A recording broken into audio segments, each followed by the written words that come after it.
Welcome to the Cycles of Radiance podcast, a weekly conversation tailored for Gen X Black women and women of color who balance faith, family, friendship, career, and love. Through storytelling and laughter, we embrace the triumphs, challenges, and aspirations experienced by women of color. Your hosts, Joanna Kemper, Dana Middleton, and Stacey Givens, are faith-filled entrepreneurial women who are redefining success on our journey towards well-being. Find us on Instagram at Cycles of Radiance.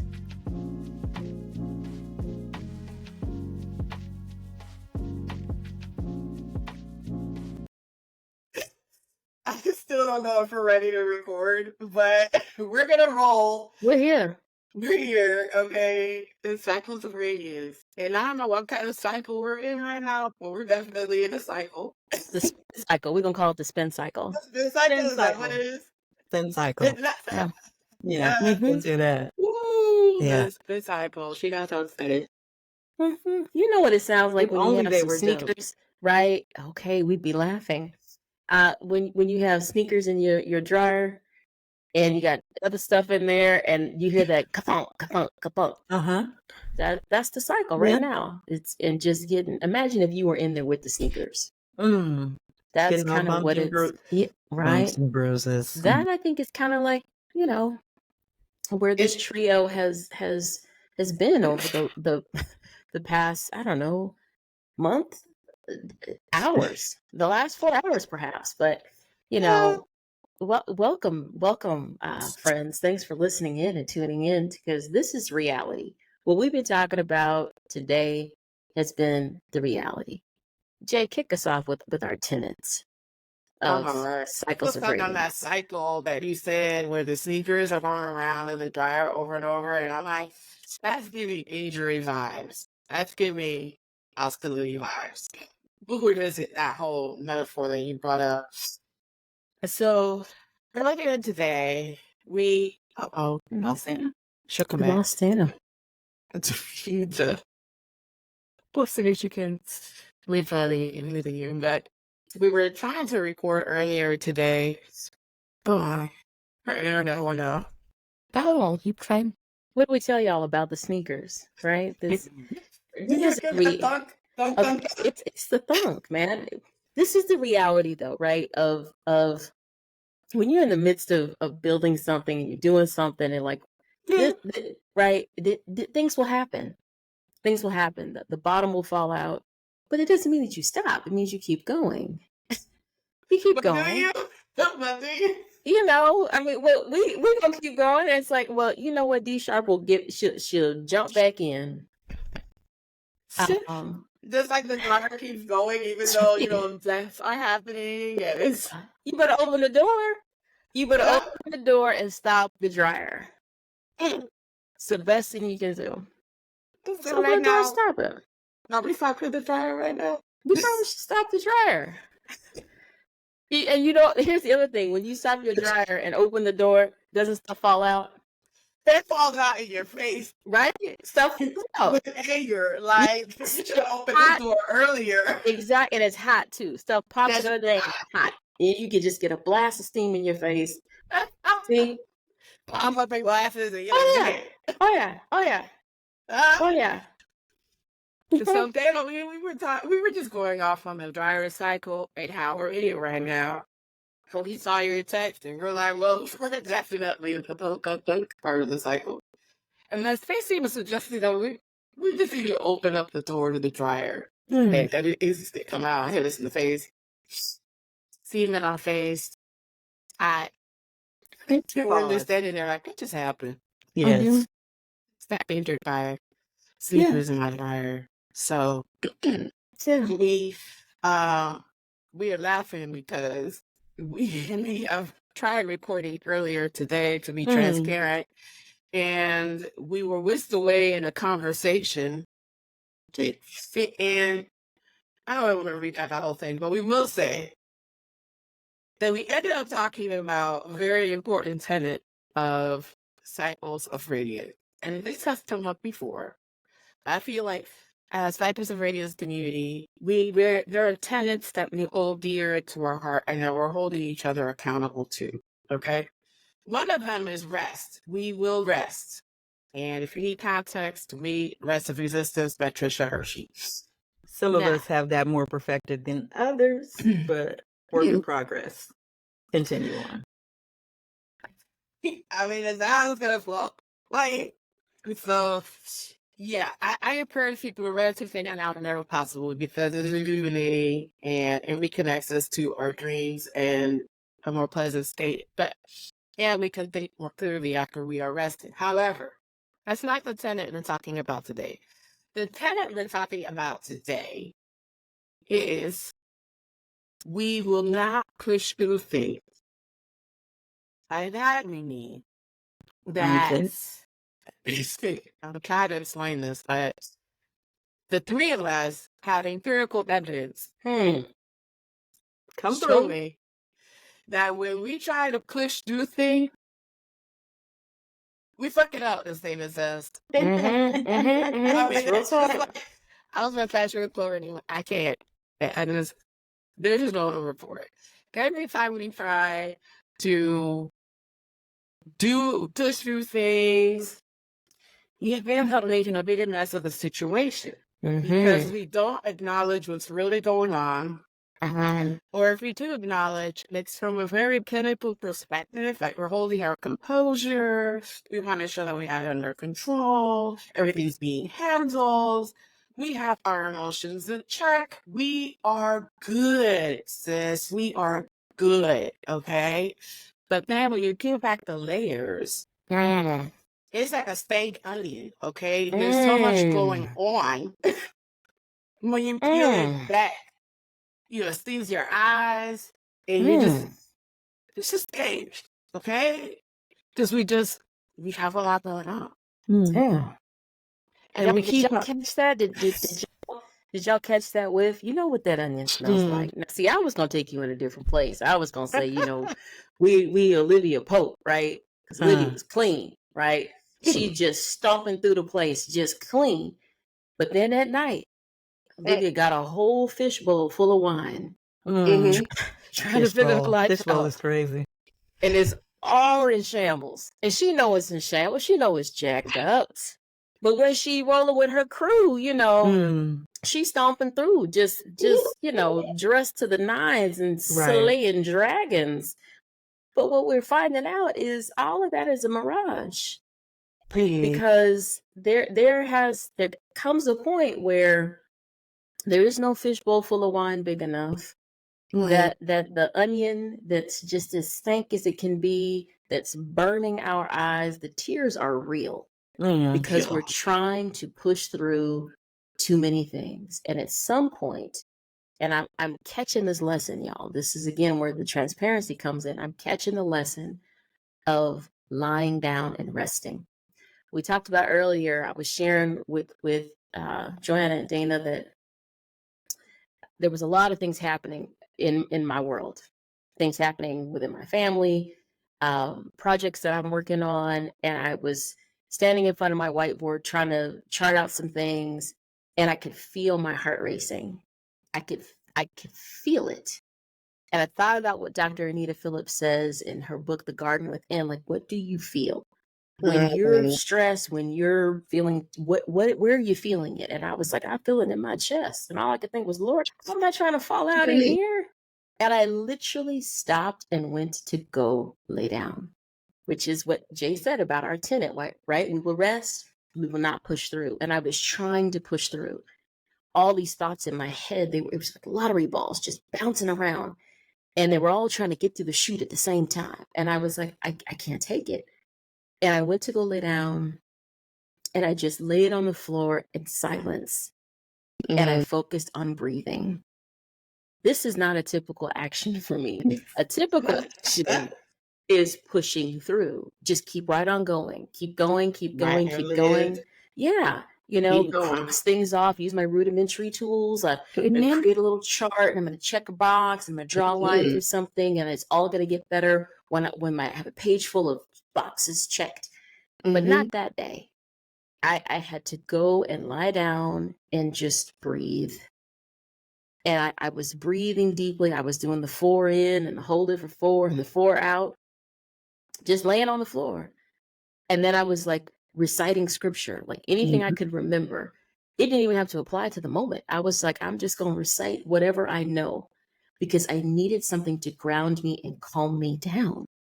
Mm-hmm. And I'm like, this is what happens when I'm trying to push through, when I'm trying to push through all of the emotions. Just think about it, right? If you're in a crowd and you're trying to get from one place to another in a crowd, somebody's like, hey, meet me over at the such and such. Think Grand Central Station at rush hour. And you're trying to get from where you are to the exit. You are pushing through a crowd, are you not? That place is packed. And that's what it's like when we've got all this stuff going on in our heads. We're just pushing and itching. Okay, hold on. Let me try to get past this. It's too much. Think about it. When you're in a sense, in a state where all this stuff's happening in your mind, it's that same emotion, that same Grand Central Station. And at some point, you just have to say, you know what? Let me wait till the crowd dies down. Mm-hmm. Do I really go need to sit down somewhere? Yeah. Go sit Yeah. down. Have me a lunch or a dinner and a drink while this crowd dies down. That's Yeah. right. And then you get up and walk right through. That's right. through. Yeah. And the same happens up here with all the stuff that was rattling around in my mind. I couldn't push through. I just couldn't do it. And I was like, stop trying. Stop trying. And I think that we're not talking about like the little to do. It's like, oh my God, bring my laundry or color. I mean, those come up too, right? We're talking about these emotionally transformative events that happen in our lives. And so losing a loved one, health diagnoses, those are life altering, not just for you, but for the whole family, right? And so when we go through things like that, we have a tendency to want to separate it from ourselves and put distance between that and us so that we can push through and get things done, like going to work or making a dinner or taking care of the kids or whatever the case may be, right?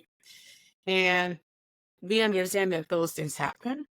But in our case, and I was actually to say that most women, our MO, we are wired. We are programmed from youth to push through all the things. You're being a period, you have cramps. Push right on through, girl. Take some Motrin or Herb that you were taking at that time, put a heat back, and you push it. You know what I mean? So you didn't have to sleep well last night, you know, you were tossing the turkey because you're stressed out.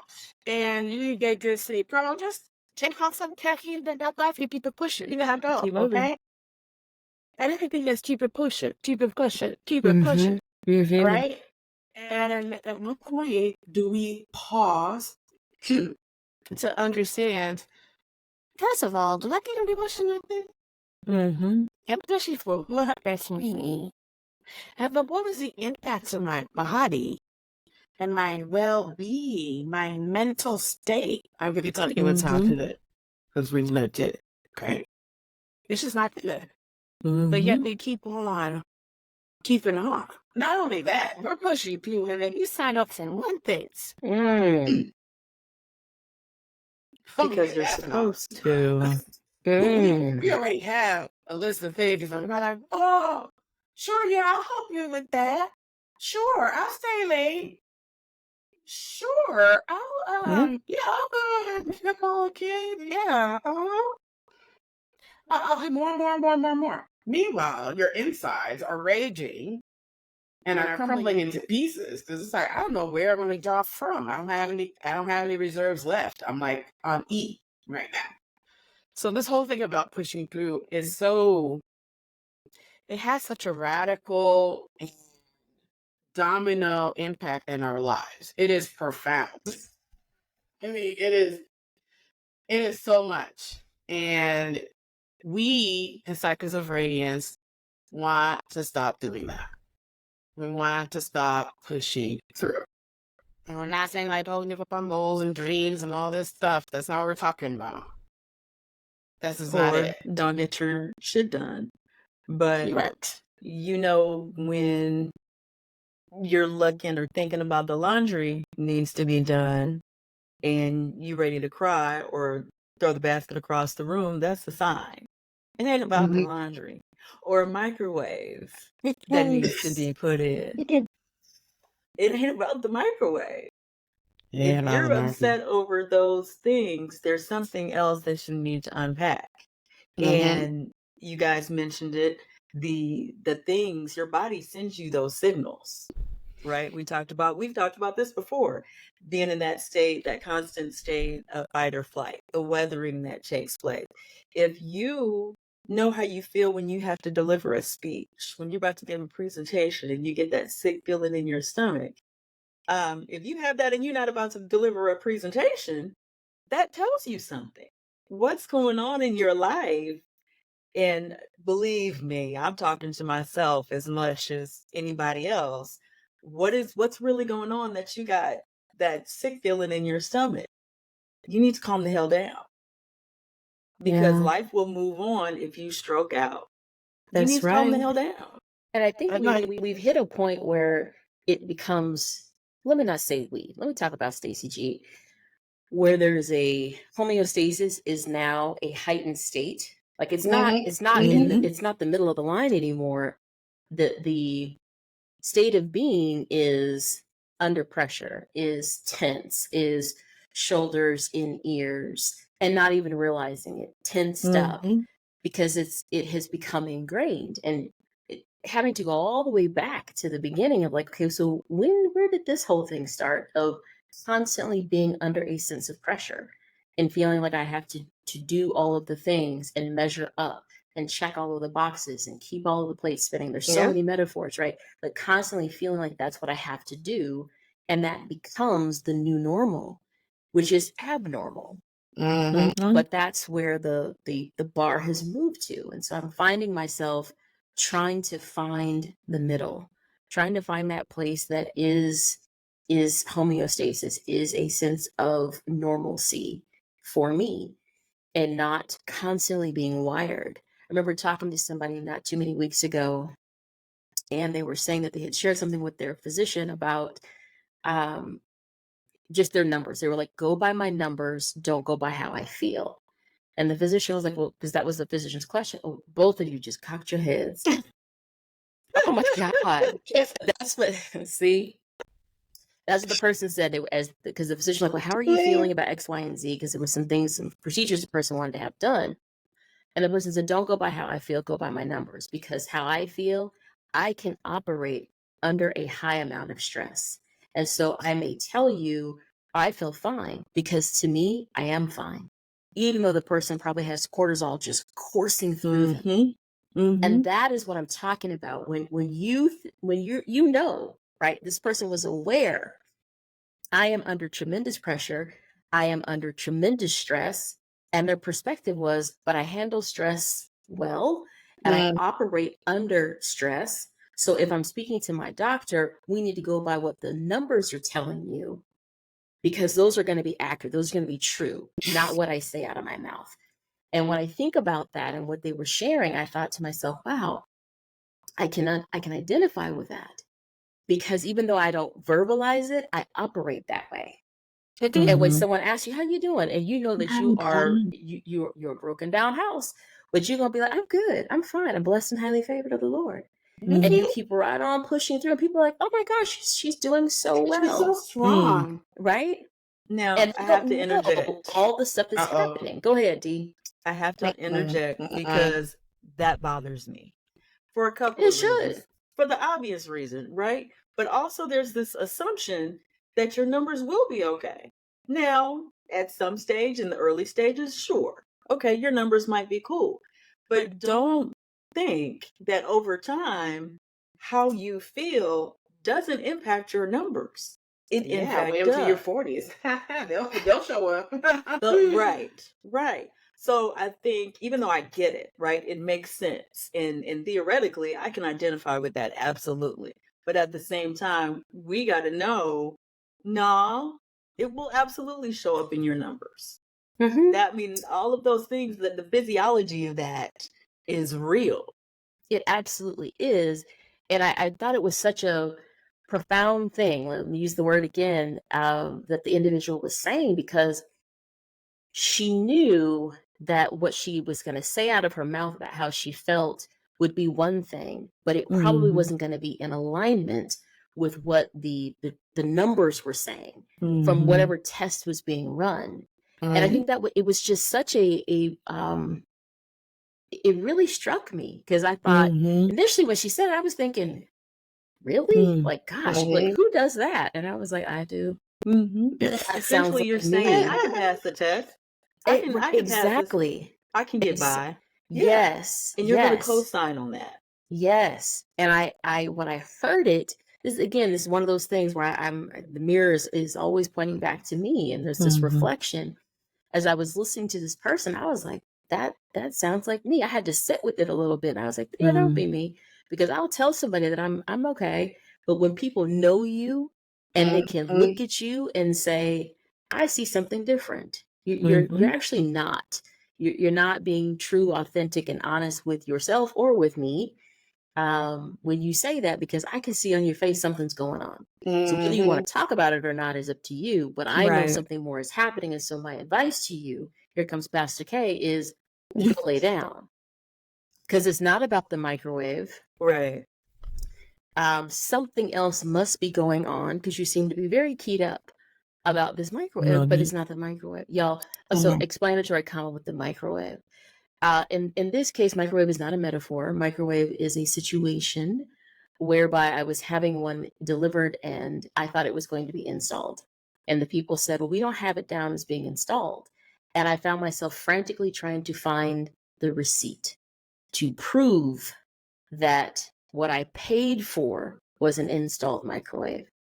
And I found myself searching for receipts. Y'all know we're good at that, right? I have receipts. And I couldn't find it. And then I moved into the dimension of, well, I can prove it. Because that's the other dimension that we often live in, is proving ourselves to someone or something. And then I surrendered. I was like, I've got nothing left. I couldn't do it. I did not have enough to push through and prove to these people, this is what I paid for. And I just thought, you know what, whatever happens, happens. Just bring the thing in. I'll figure it out. And long story short, they were like, we got it. We got you. We'll take care of this. And within 5 minutes, they had swapped out the old, popped in the new, put the trim kit back around it, and they were on their way to their next delivery. But what I was about to do was push through. And that's what we're talking about here. And the issue wasn't the microwave. There was 1,000 other things happening in my world that I was not even wrestling with. They were just sitting right there, right at the front. And I kept pushing them back because I had other things I needed to do. And so all those emotions, I was just pushing them back. But then the microwave was the first thing for the day. It was a delivery. And so I had to deal with it. And that just opened the floodgate for all of these other emotions. And that's where I had to settle on, Stacey, you're trying to do too much. You're trying to push through some heavy stuff. You are in Grand Central Station in your mind and in your emotions. And the sea and the wave of people and things is too great for you. You have to surrender. You're going to have to rest. You can only compartmentalize so many things. Your mind has only so much space. So we do push through. We take this, okay, this is going on. We'll set that over here and we'll focus on these things. Okay, well, now I'm going to add that to it. Okay, here's another box. Oh, here's a big ass box sitting in the middle. Eventually, there's no more space. And that's when the microwave comes. Now, you've handled all of these big things, the jobs, the families, all of these things, life transition. And there's the microwave, or there's the laundry, or there's the, hey, babe, how you doing? That didn't quite sound right. What you mean? What you mean how I'm doing? You know, like, oh, okay. That was it. That was the straw. But yeah, you only got so much space for the stuff, man. Put the shit down. Go to sleep. Go take a nap. We tell toddlers all the time when they're losing their mind over you like, hey, you know, You're fussy. you're fussy. And the parents. And it's like, no, you're not. You really are not. Are you hungry? I mean, that's another one that comes up. Right. And, you know, we don't handle it. So I'm curious to know, I think we should share a little bit about how it shows up in our night and minds when we're trying to push through. Because the symptoms are real. And we have become experts at ignoring the symptoms, which eventually catch up to us. And that's when we have these negative health impacts, you know, 40s and 50s. And people are wondering why. Well, it's like, you know, because in your teens, 20s, and 30s, you were busy pushing through and ignoring all their symptoms and pushing down all of your stress and emotions. And the body keeps a tally of all of that. And it just comes back. You just go, oh, I gotta get mine. So the tally is keeping score. Yeah. And unfortunately. So I know for me, when I'm in these situations where I'm pushing through, the anxiety level gets higher and I am more irritable, right? I have these short answers for people because then I'm wondering, why don't you know? Don't you buy a lot of stuff going on? And they're like, well, no, because you haven't told us. So that's You haven't told us because you're pushing through. That you're pushing through, right? You're doing everybody a favor by pushing through, right? And in reality, you're not, because all your close people can tell that you're a mess. So they're just waiting for you to say something. But I know I feel it in my stomach. Like this tension in my stomach, like I almost don't want to eat. Or this pressure on my chest and the shortness of breath. Or the very always never present lower back pain or neck pain. I mean, it just amplifies, right? And then, of course, so every time push through, we pop in the Motrin because we're going to keep it pushing. And our bodies are like, I don't want a Motrin. That ain't going to cut it, girlfriend. You know? And so, I mean, those are some physical ways that are very real that it shows up in my body, right? And then it progresses to the mental state where it's harder for me to make decisions. Normally, I'm a quick decision maker, but when I'm in that state, my mind is cloudy and I can't really make a good, sound decision. I start weighing too many options.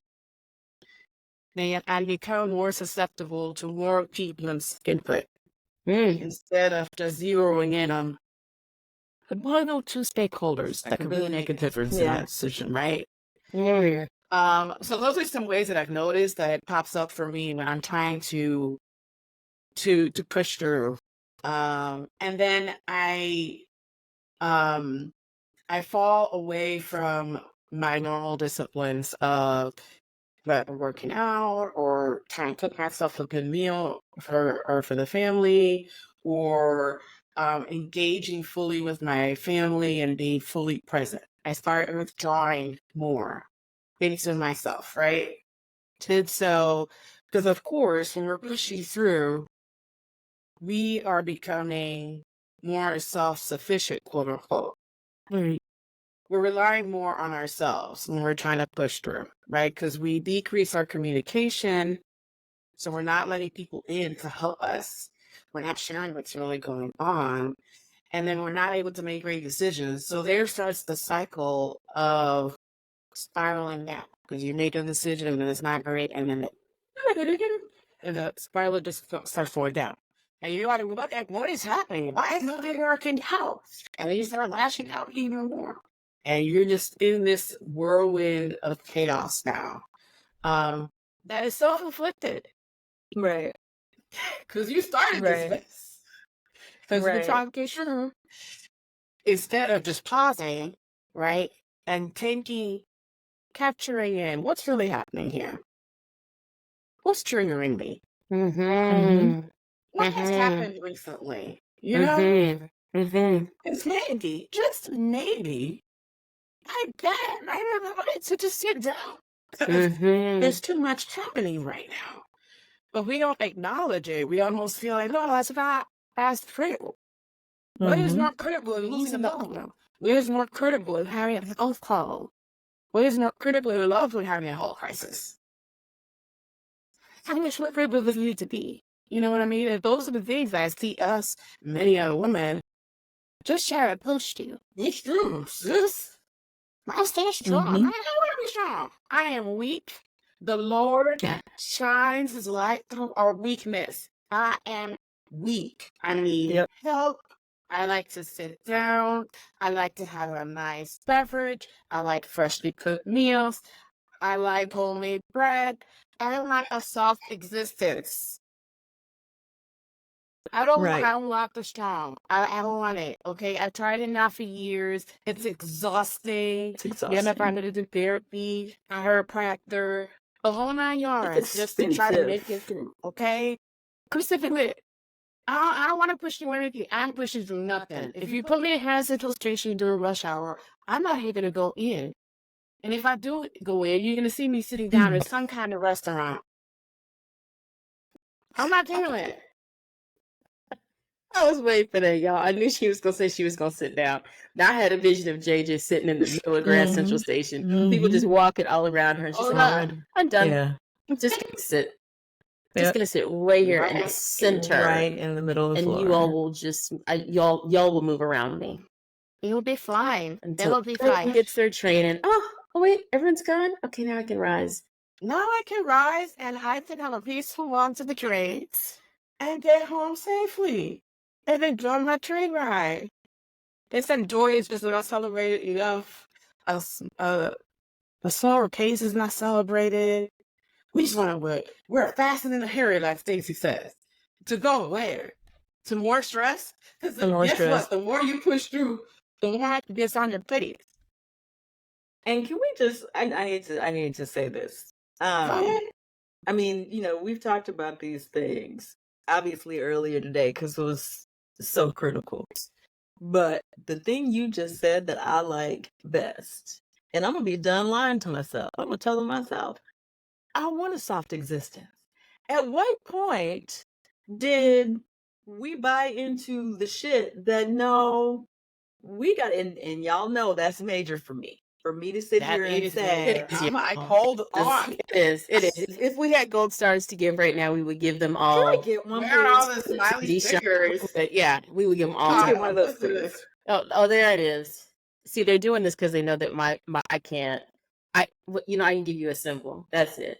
We'll accept. It's not going to be any. We'll accept. Anyway. But they not continue on this. This is no, because we need to stop lying. And I bet if we took a poll of everybody, I am a driven, ambitious person. I take on way too much and I'm here for it. Like, I don't sit down. I like being busy. Even on my best day when I'm not trying to figure shit out, I don't want to be left out. Like, where y'all going? I want to go. Like, that's just who I am. You know what I'm saying? So, where y'all? My family's out right now, and I'm like, y'all got the nerve to be gone without me, and I'm dead serious. I want to go, but at the same time, thank you for saying I know them. We appreciate it. Y'all are my people. Appreciate it. Yes, if I miss food or drink, it's gonna be a problem. But that's okay. But yes, a softer existence. Take a poll because I've been lying to myself. I want to be busy. I'm a busybody. But this shit's got to stop.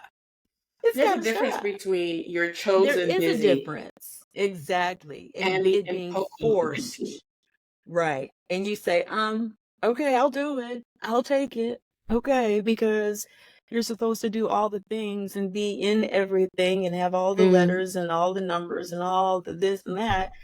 So you can years later go, what am I supposed to do with all of this? Because I don't know. All letters, all numbers. What are you doing with all that? What are you doing with it? Getting stressed out and having a heart attack?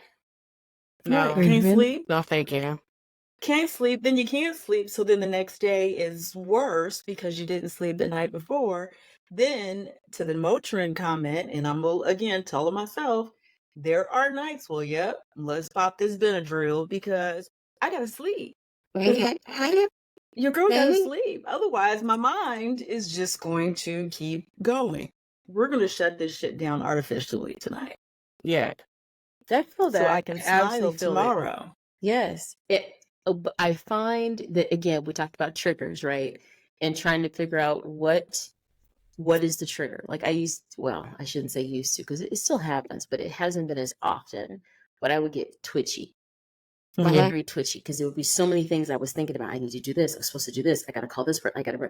And it was just a scroll of things to do. And I would get very twitchy, and I would have to, again, stop myself, just like, moms do with their kids. And like, okay, slow down.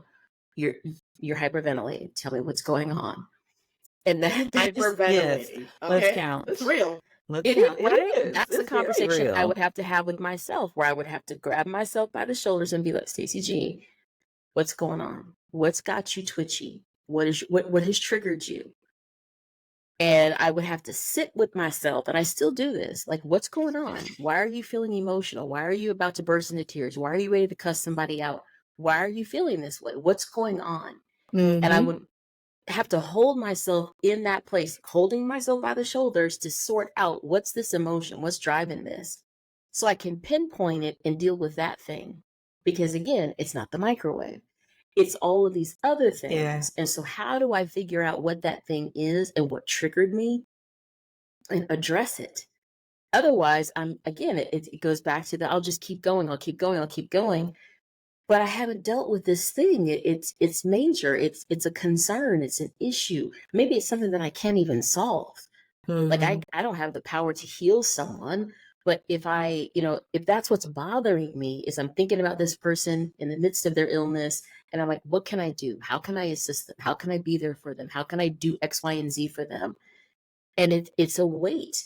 I'm thinking about it. It's always in my mind somewhere while I'm trying to do other things. And so I have to really think about what's triggering me, what's frustrating me, what's got me feeling twitchy, what's got my mind protracted, because I can't even give my full self to the thing that I am working on. That I'm push through to work on something when half my brain is distracted by some other concerns. I'm not giving what I need to the thing that I say that I'm working on. And so it's like, okay, if I'm not going to give my full self to it, let me address this. And to your point, Dana, not addressing it in an artificial way, because y'all know I'm wine and whiskey. I'm quick on it. And I'm like to settle my mind down, or just before I go to bed, like, just a tipple. Let me just have a tipple. Just a tipple, so I can lay it down. And then I'm like, but no, let's not do that, because then it'll be an evening thing, right? Whether it's NyQuil, or it's Tylenol PM, or it's Benadryl, or it's the Christian Brothers. It's going to be something that's going to help shut down the brain. Right. And it's better to have that. Let me just do this deep breathing. Let me forcibly tell my mind, go to blue screen, which is another thing that I will do. Y'all, I got all kinds of tools I try to employ. And I will force it to go into blue screen, and I will literally see a blue screen, and there's nothing there but that. All kinds of tools to try to calm myself, just to rest. So then it's like, how do we mitigate or not get to that state? Exactly. Because then when we get to that state, it's really hard. I mean, the more heightened the state, right, the harder it is for us to calm it down. Right. So how about if we don't let it get as heightened, right? So one of the things that we could do beforehand, right? And what do we need to have around us to help us, not push through, catch ourselves sooner before we get into this very heightened state? Because the impact is huge. It is huge. The more heightened we are, the more negative the impact, not just to ourselves, but to everyone around us. Yeah. And you're right. I mean, keeping it from getting to that point. So even like now, let's say I'm at that point. How do we keep it from getting worse? How can we start to run it backwards? Yes, Cody. On the nights that I'm not Benadryling. I will watch. Like, I am very, very particular about what I watch. I know where my mind Yeah. is, what is allowed to go into it at night before I go to sleep. What I ain't gonna watch is the That's fine. news. What lately I've been watching Whose Line Is It Anyway every night. That show cracks me up. So I'll watch that, or I'll plug up my ears and I'm listening to an audiobook that I enjoy.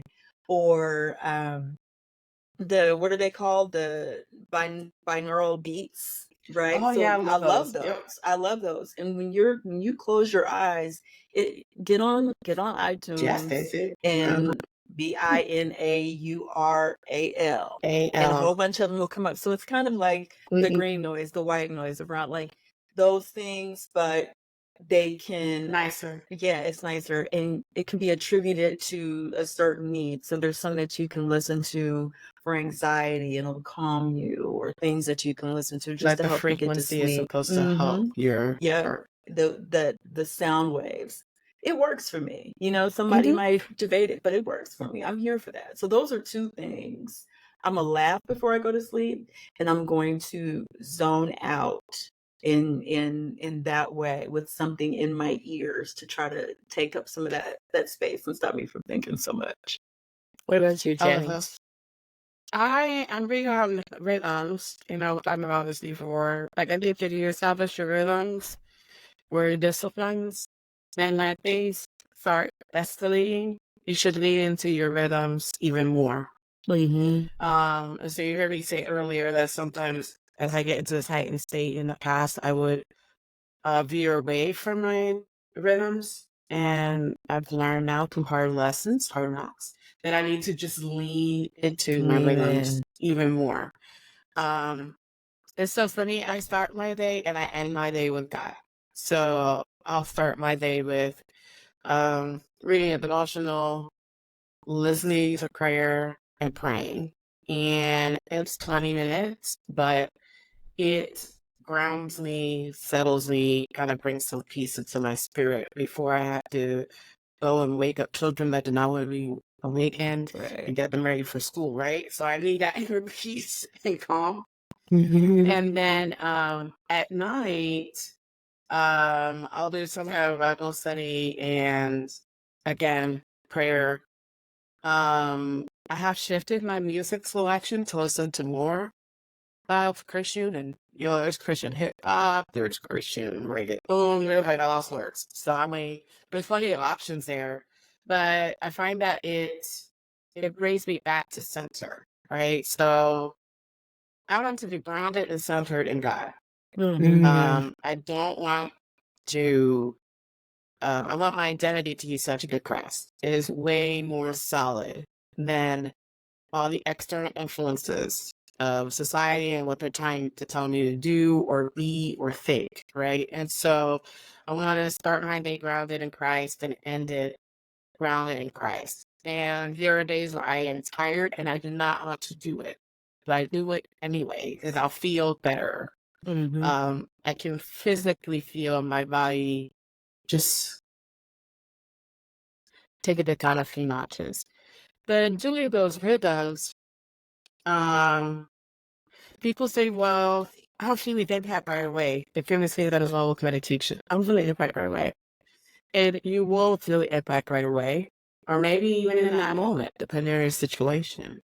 But it's the gradual accumulation of grounding and calming your nervous system. Which, since you've been operating in this heightened state of stress, we have negatively impacted our nervous system. And I know I lived that, and out of corporate, being that you probably felt that as well. Yeah. It's like we were operating in this high state of stress, go all the time, right? And handle all the things and push through all the things.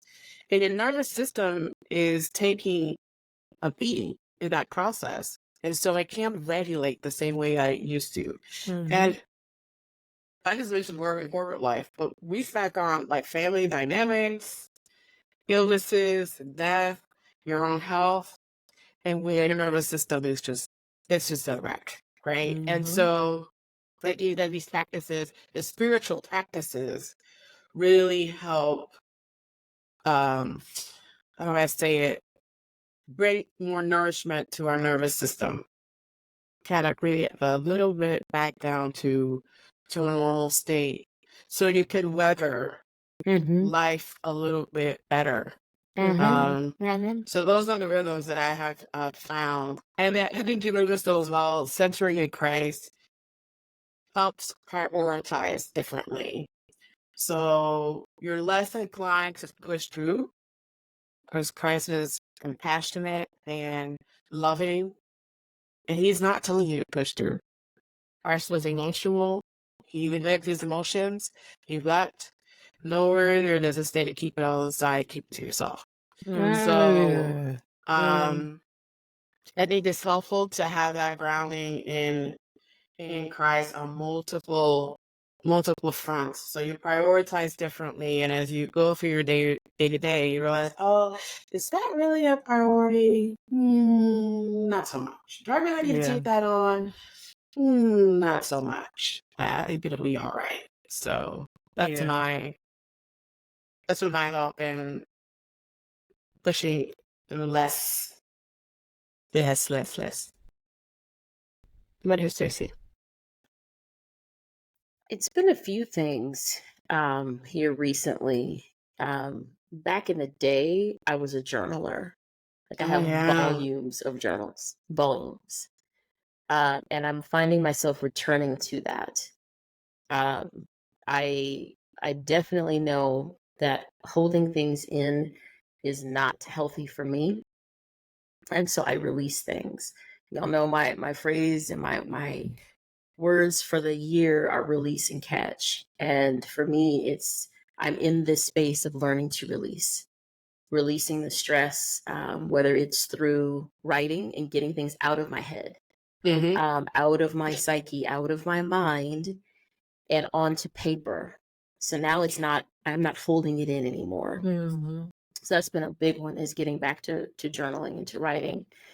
The other thing is listening to mindfulness music, something that my therapist had suggested to me and I have begun doing. So I will listen to that, and it's just calming.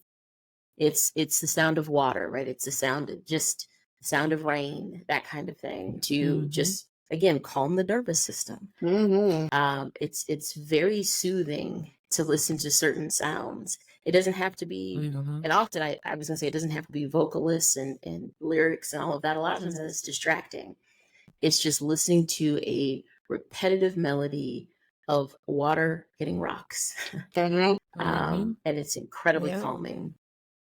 And then really before going to sleep, if I find that my mind is going and racing, which is often, back in my 20s, my girlfriends were like, they would look at me, they were like, those hamsters are racing, aren't they?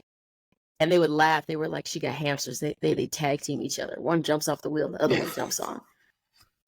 I mean, this is in my 20s, right? So we're talking about like half my life ago of my friends seeing that in me. So it's not like it's a new thing, right? So I have to learn these tools and employ them to give the hamsters a break, a rest.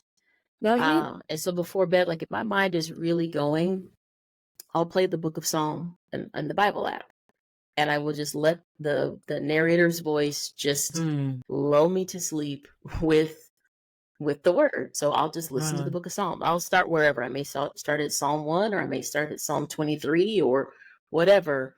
But it's very, very calming just to listen to that and to allow that word to just be my rocker, so to speak, and just rock me slowly to sleep.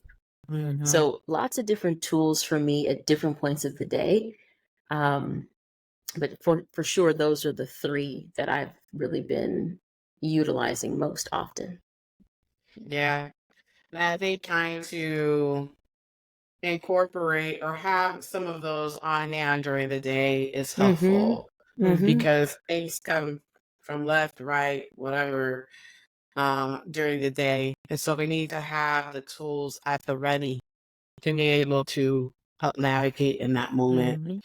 But the way we start our day, the way we end our day is very important. And then anything we can do throughout the day to help ground us a little bit more and help our nervous system feel a little bit more nourished, I think it's very helpful for us. Absolutely. So this is our tenet. We will not push through. No, vote. be This is not healthy for us. So I hope the session has been insightful from people and has helped them just think of how can I take care of myself a little bit better? How can I honor myself a little bit more? And do less. Do less. Do less. Yes. So we can have a softer existence. Today is always a pleasure. Always. Take care for listening. We hope you enjoyed today's podcast.